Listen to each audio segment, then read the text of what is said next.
Bapak Ibu sekalian, apa kabar hari ini? Saya berharap dimanapun Bapak Ibu berada, semua dalam keadaan sehat dan diberkati senantiasa oleh Tuhan. Saya Desi dari Program Studi Ilmu Keperawatan, Fakultas Kedokteran dan Ilmu Kesehatan, Universitas Kristen Satya Wacana, bersyukur dan berterima kasih karena masih diberikan kepercayaan untuk memberikan materi kepada Bapak Ibu sekalian sebagai tindak lanjut dan keberlanjutan dari dua materi yang sudah kami berikan sebelumnya.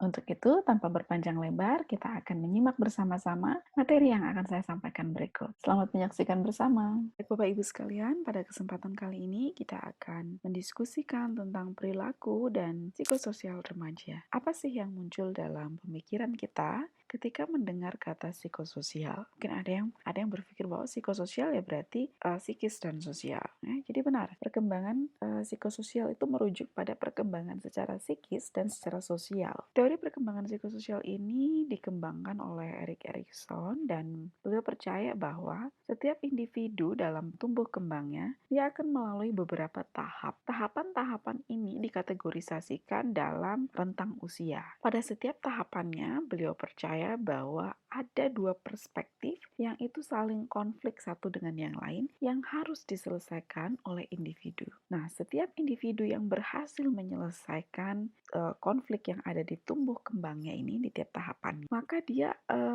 akan membentuk suatu identitas diri yang kuat, yang itu muncul dalam bentuk sifat-sifat kebajikan. Nah, sifat-sifat kebajikan apa saja? Ya, seperti misalnya kejujuran, kemudian keberanian, mengasihi orang lain gitu ya.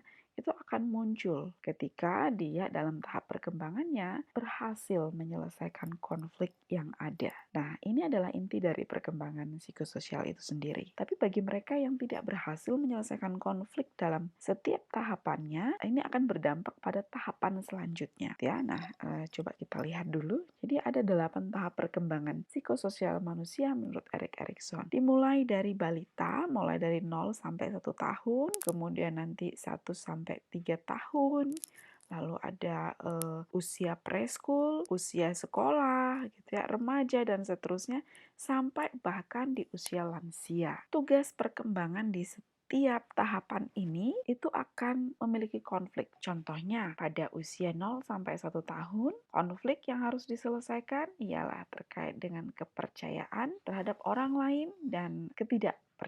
Balita itu sangat bergantung pada pengasuhnya. Karena balita tidak mampu atau belum mampu berkomunikasi, balita belum mampu melakukan aktivitas hari-harinya secara mandiri. Jadi dia sangat bergantung pada pengasuhnya. Apa yang terjadi ketika dia membutuhkan bantuan, tetapi pengasuhnya tidak segera memberikan bantuan? Yang muncul adalah ketidakpercayaannya, ketakutan, keraguan-raguan terhadap orang lain. Saya lapar, dia menangis. Tetapi orang tua membiarkan, oh saya lagi sibuk, tunggu aja dulu, biar aja dia nangis gitu. Oh bagus untuk melatih suaranya dan seterusnya. Anggapannya seperti itu.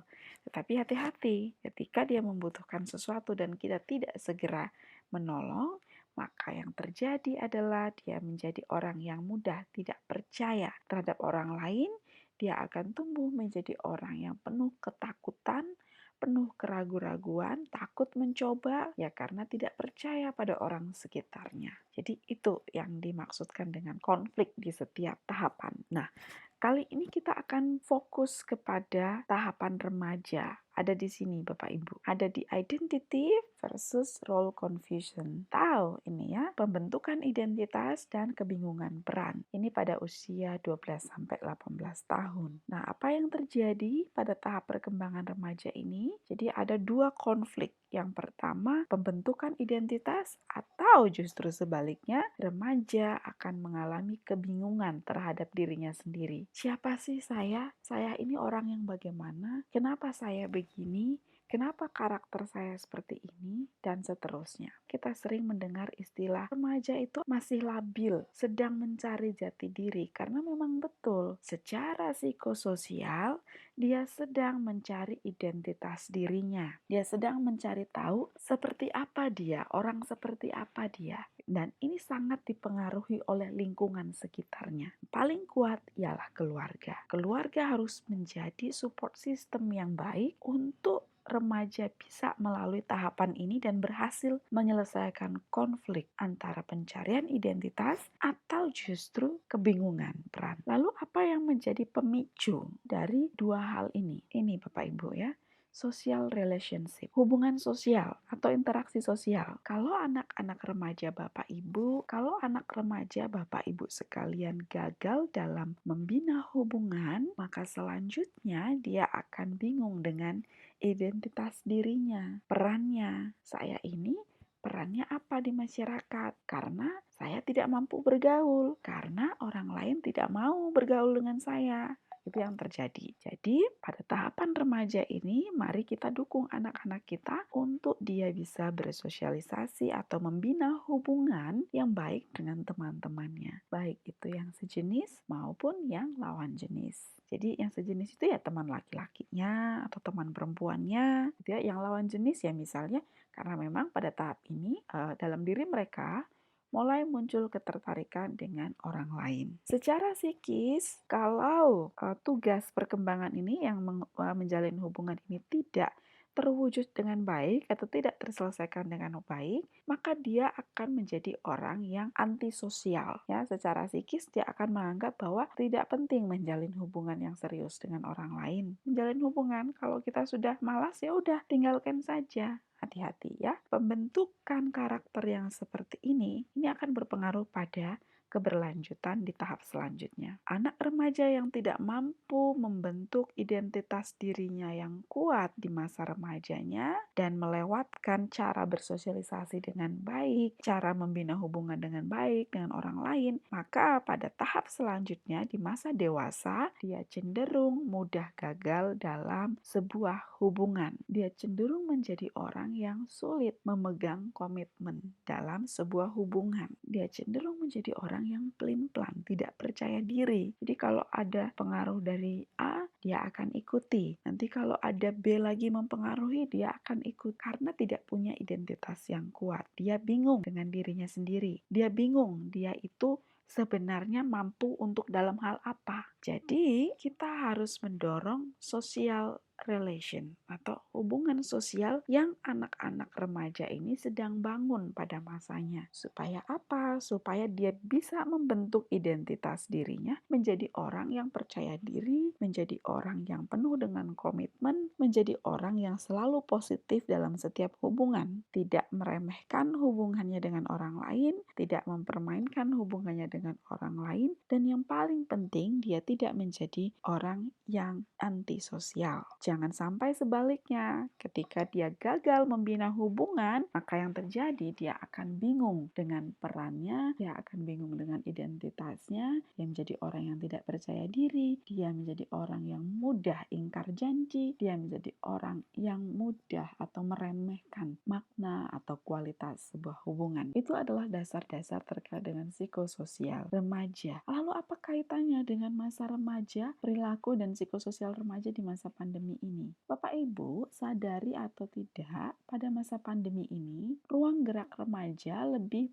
terbatas. Kalau dia biasanya berinteraksi atau bersosialisasi, karena karakteristik remaja itu pasti dia lebih cenderung atau lebih banyak bersosialisasi dengan teman-temannya. Jadi sebenarnya di masa pandemi ini dia terbatas, social relationship-nya itu terbatas. Perubahan psikososial. Nah, sebelum kita membahas lebih detail tentang perubahan psikososial pada remaja, kita pahami dulu. Sebenarnya selama masa pandemi ini, ada nggak sih perubahan psikososial? Secara umum deh, nggak usah langsung ke remaja. Kita pelajari dulu fakta-fakta tentang COVID. Ini menjadi pandemi.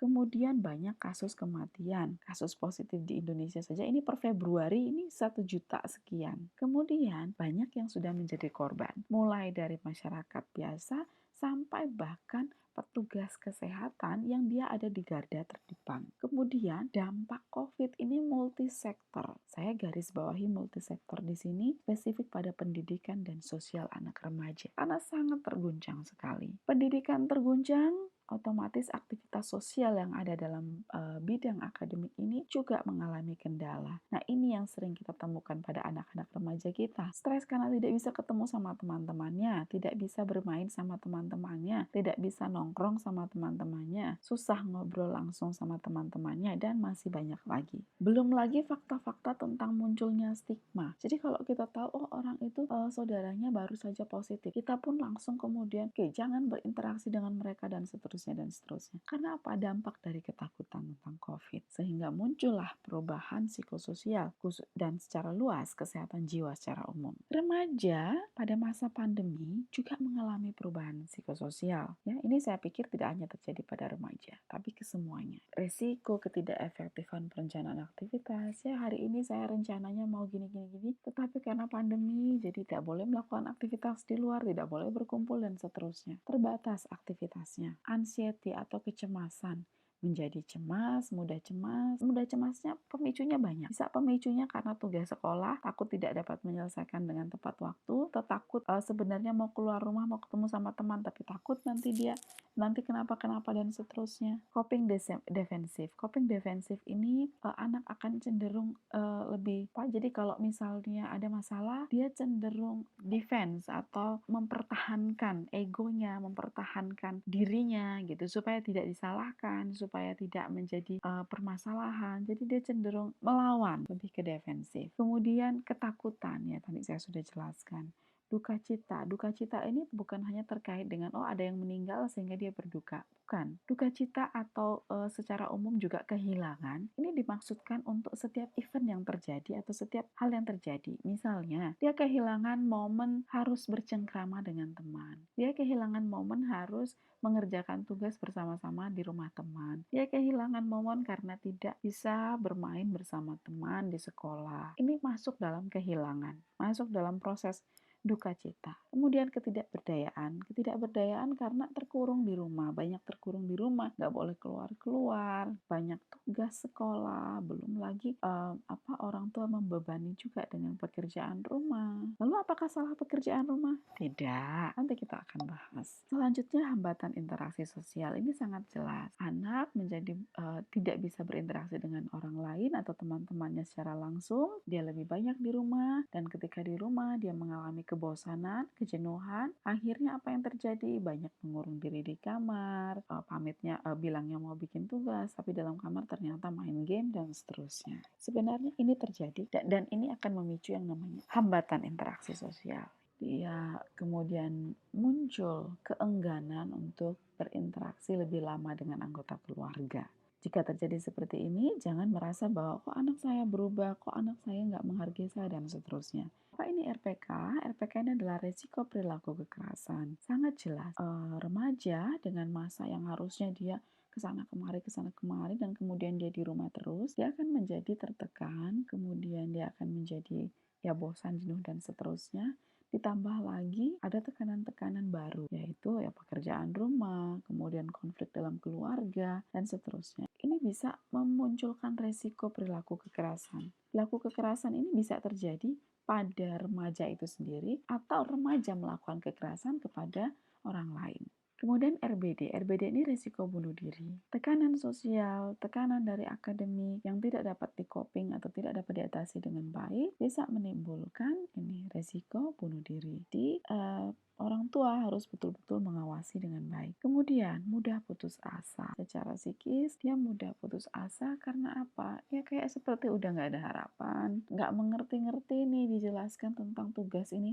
Aduh, udah puyeng, udah nggak bisa mengerti dan memahami. Konflik dalam keluarga mostly atau kebanyakan terjadi karena komunikasi yang tidak efektif dalam keluarga. Siapa di antara Bapak Ibu di sini yang begitu luas kalau ngobrol sama anak, baik itu bapak maupun ibu? Kalau Anda sudah luas dalam komunikasi dengan anak, itu bagus, dipertahankan dan ditingkatkan. Bagi bapak ibu yang masih kaku ketika ngobrol sama anak, bingung mau ngobrolin apa, nah bapak ibu sudah mulai harus satu tingkat lebih baik dari saat ini. Segala topik bisa dijadikan topik diskusi dengan anak, terutama masalah-masalah yang sedang happen atau yang sedang viral. Bisa itu dijadikan topik untuk sekedar bercerita. Karena mungkin Bapak Ibu menganggap, topik gak jelas, ngapain bercerita. Tapi bisa jadi itu menjadi hal menarik dari anak.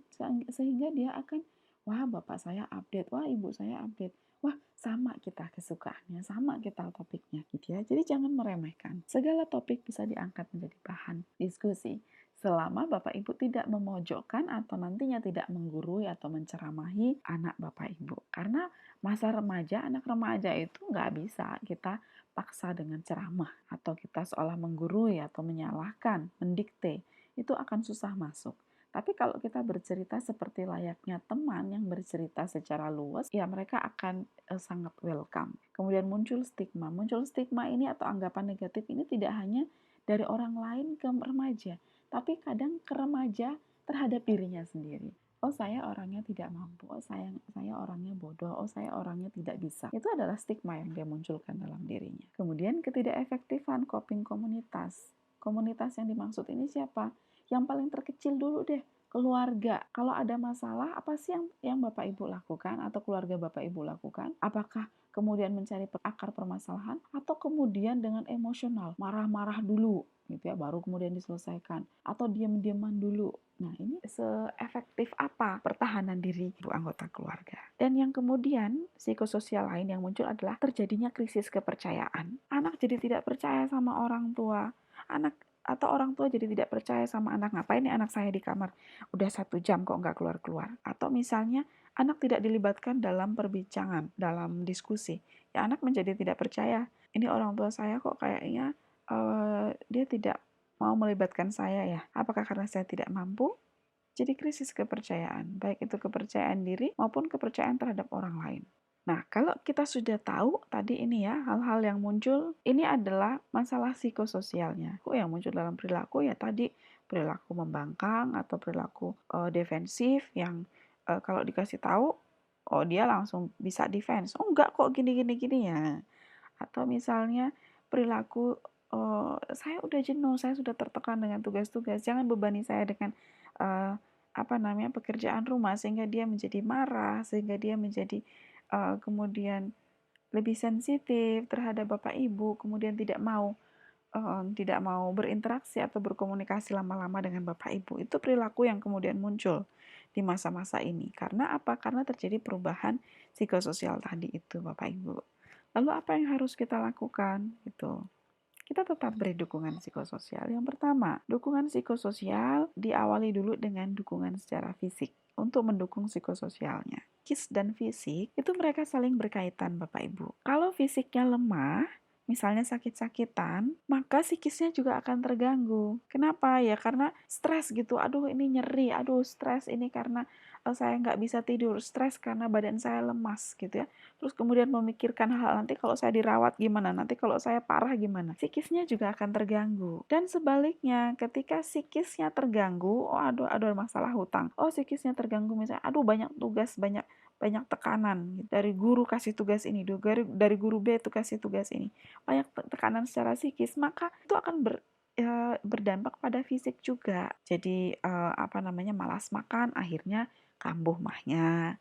Atau misalnya jadi karena saking kepikirannya jadi dia jadi melupakan pola hidup yang baik gitu. Jadi lebih banyak tidur-tiduran karena udah stres gitu ya. Jarang makan, nah akhirnya sakit. Atau karena stres berlebihan, ya udah untuk mengatasi stres saya main game. Nah, main game terus, lupa istirahat, akhirnya tumbang gitu ya. Jadi fisik dan psikis ini saling berkaitan. Untuk itu harus saling menopang. Kalau kita mau mendukung psikososial, maka Bapak Ibu harus mendukung dia secara fisik dulu untuk peningkatan imunnya supaya dia bahagia. Makanannya diperhatikan, berikan asupan gizi yang baik kepada anak Bapak Ibu gitu ya. Sekali dalam 1 minggu misalnya ya, kita mau makan di rumah atau mau pesan dari luar, apa kesukaanmu, dan seterusnya. Tidak masalah ya, tidak mengapa. Kita berikan support secara fisik dulu. Oke, jangan lupa olahraga dikit dulu ya, supaya sehat, supaya bugar. Dan remaja tidak akan mau melakukan begitu saja tanpa ada contoh dari Bapak Ibu. Jadi Bapak Ibu harus mencontohkan lebih dulu. Kemudian, berikan dukungan psikis. Dukungan psikis untuk psikososial yang baik. Melalui apa? Pola komunikasi,